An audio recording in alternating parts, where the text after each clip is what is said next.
Hey everyone, Prof Sales coming at you with the video today about feedback on eBay. This is a topic near and dear to my heart, the topic of feedback, how you get good feedback, and what that looks like.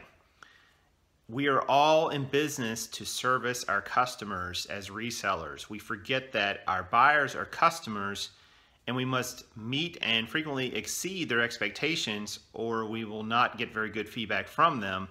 So I wanted to talk to you about some ways that you can get really good feedback and keep yourself from getting into trouble with your seller rating, losing things like top rated seller status and so on. I mean, all these things require you to really take care of your customers. So let's talk about these one by one. So here are the 5.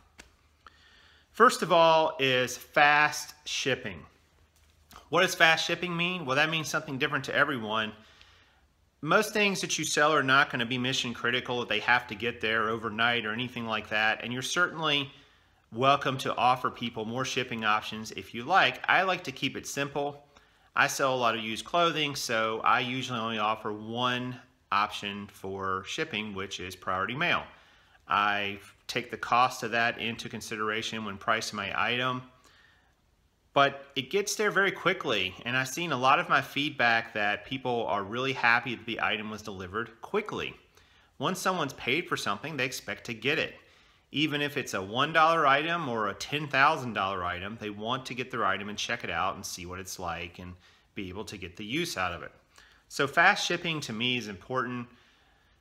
You obviously can save people money by offering cheaper shipping, which is slower for the most part.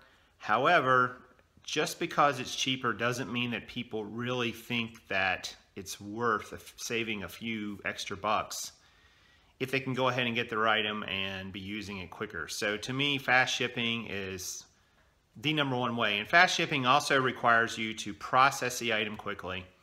I use 1 business day processing. I think that's really the way to go. You really have to commit to it because there are going to be times you may not be home, so you have to really think about that carefully. But 1 business day really gets it out the door quickly, and a lot of days I get the item out the same day that it's sold. So people really appreciate that. It's going to be very fast. They're going to get it quickly. Get it to the post office quickly. Don't process everything in the morning and then take it to the post office in the late afternoon. It's not necessarily going to get scanned in and on its way for a while. So fast shipping requires all those things. It requires a quick shipping process from you. It requires you getting the item to USPS or UPS or however you're shipping quickly. And it also requires you to offer options that are fast. Once you've gotten the item to the carrier, it needs to get to the customer pretty quickly. So think about those things and consider fast shipping if you want to get good feedback on eBay. The second one is free shipping. Ties in with the first one. The world we live in now has moved to free shipping.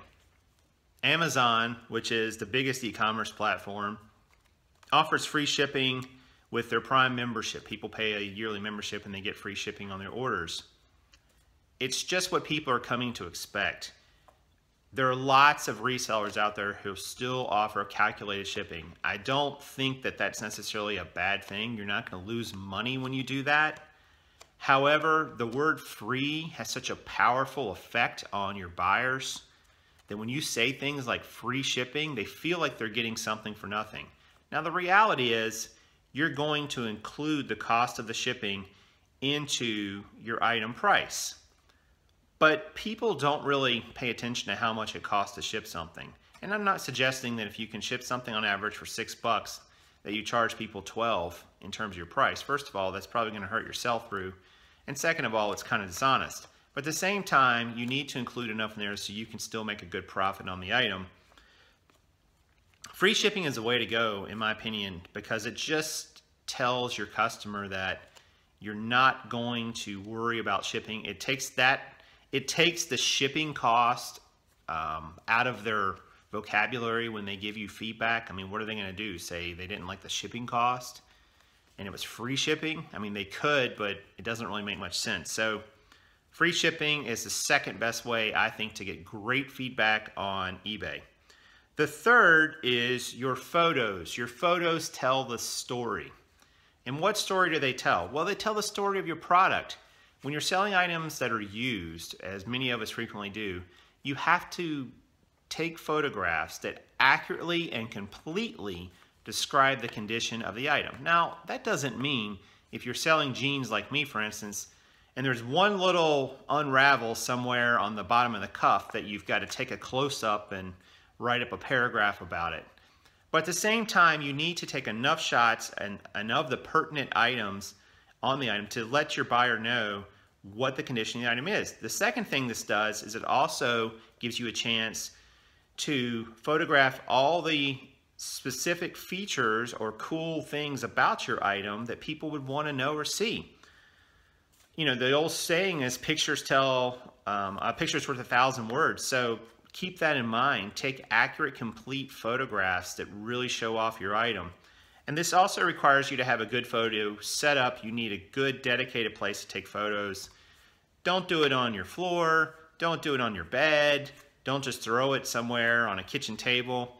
Come up with an area, get a white background or some sort of background, get some decent lights as soon as you can afford them, and really look at your pictures after you take them and make sure that they all look pretty similar in terms of the lighting and the quality. It's easy to miss this. I still miss it sometimes as someone who takes hundreds of pictures a week.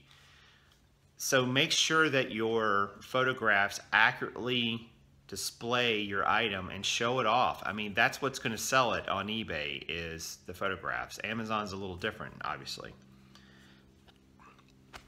The third one, or the fourth one, is a good bullet point description.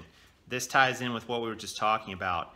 You need to accurately describe your item with your bullet points.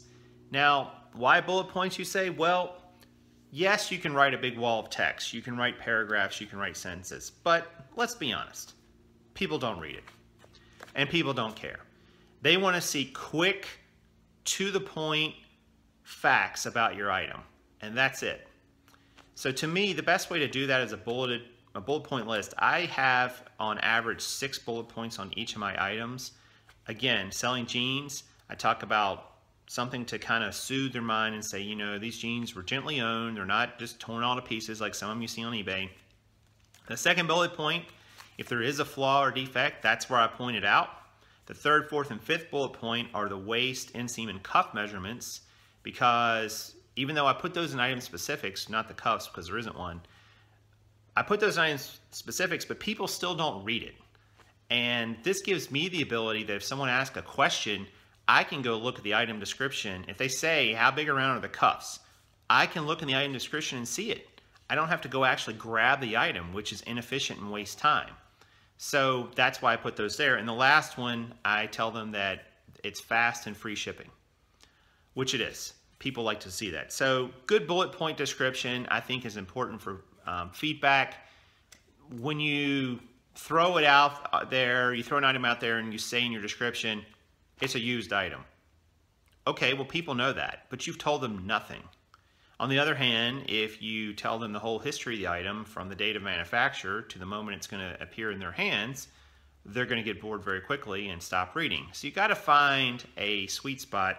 I think bullet points, some sort of bullet point list like that, like I'm talking about, I think that's the way to go. Yours might be a little bit bigger, a little bit shorter, your list, but bullet points give you a quick, easy way to describe your item without getting too wordy. The last of the 5 ways to get positive feedback on eBay is to offer a higher price. Now, that's probably going to send some of you into a tizzy and thinking, but wait, Prof Sales, it's all about price. You have to offer a good, cheap price so people will buy your items. I fundamentally disagree with that, and here's why. Price in our current world, in our economy, signifies value to many, many people. Now, having said that, there's a caveat. If the price is too high, then people wonder what you're smoking, and they're not going to buy it because they can find other items that are comparable in quality and type for a cheaper price, and in that case, they will shop price. On the other hand, if it's too low, which I think is a mistake a lot of sellers make, people ask, what's wrong with it? Why is this so low? why is everyone else selling this pair of True Religion jeans for 90 bucks and this guy over here is selling for 10? Just doesn't make any sense. They're suspicious. You have to find the range of your items that you're selling, and once you do that, I recommend you price towards the higher end of that range. You can always come down if the item doesn't sell and you want to move it and you want to get your capital back. But price signifies value. So here's what happens. Here's what your seller or your buyer is going to do. They're going to buy your item, and it's going to be at the higher end, and they're going to think to themselves of the price spectrum. They're going to think to themselves, well, this is at the higher end because it's a really good one. They got great pictures. They got great keywords and listings. They got great bullet points telling me what it's all about. They offer me free shipping. They offer me fast shipping. So I'm going to pay a few bucks more because it's worth it. And that's the way people think. That's the way most people think. You really don't want the buyer who only wants to shop price, because that buyer, research has shown, is much more likely to have problems with the item and possibly even give you negative feedback or negative comments. They are only shopping price, so they're looking for every little thing wrong to justify why they really should have gotten it even cheaper. Price it higher. Price it higher and see what happens. I think you're going to find that people overall are happy with it. Don't go crazy and go way out of the range for the item, but at the same time, find the high part of the range and maybe price within 20% of that. You know, if you calculate item sells between 20 and 30 bucks, then the high end of the range is $30, so 20% below that would be down to 24. So $24 to $30 is maybe where you would price that item. The other thing this does for you, of course, is it also makes you more profit. You know, if you're selling items for 25 bucks and you move that average selling price up to 27, well, for every item you sell, you get another $2. For every 100, you get another $200. For every 1,000, you make another $2,000. And you really aren't going to hurt your sales that much, because the only people you're going to drive away when you lower the price on your items down to that low end of the range, you're going to price away the high-end buyer, the person who would have paid you more, and you're going to be stuck with the person who wants to buy something really, really cheap. They're only shopping price, and they are more than likely going to find something wrong with your item. So consider pricing your items at the higher end of the range. This will also make your other sellers happy, because then you will be part of the solution to the dreaded race to the bottom that we see on Amazon, where people try to price lower and lower and lower and lower and lower, so they come up as a first listing, so that people will buy their product and they can move on. And eventually, pricing it so low sometimes they're making just pennies, which to me makes no sense. We're in this business to make money, not win by selling. You know, we don't win anything by selling an item when someone else doesn't. We win by buying items at a price that we can afford to resell them at a reasonable price and make a good profit for the amount of time and energy we got to put into it. So price is the last of my 5 ways I think you can get better feedback on eBay. So I hope the video was helpful. I hope that was clear. Please hit that like button down below and consider subscribing. Obviously, I'm coming out with videos pretty regularly. You will be seeing some more from me later this week, as a matter of fact, as I hit my what I sold last week video, as I wade through that, as well as a haul video of sorts. The ones I say I would never do, I'm sort of gonna do. So hopefully those will be helpful to you as well. I'm Prof Sales, and until next time, good sales to you.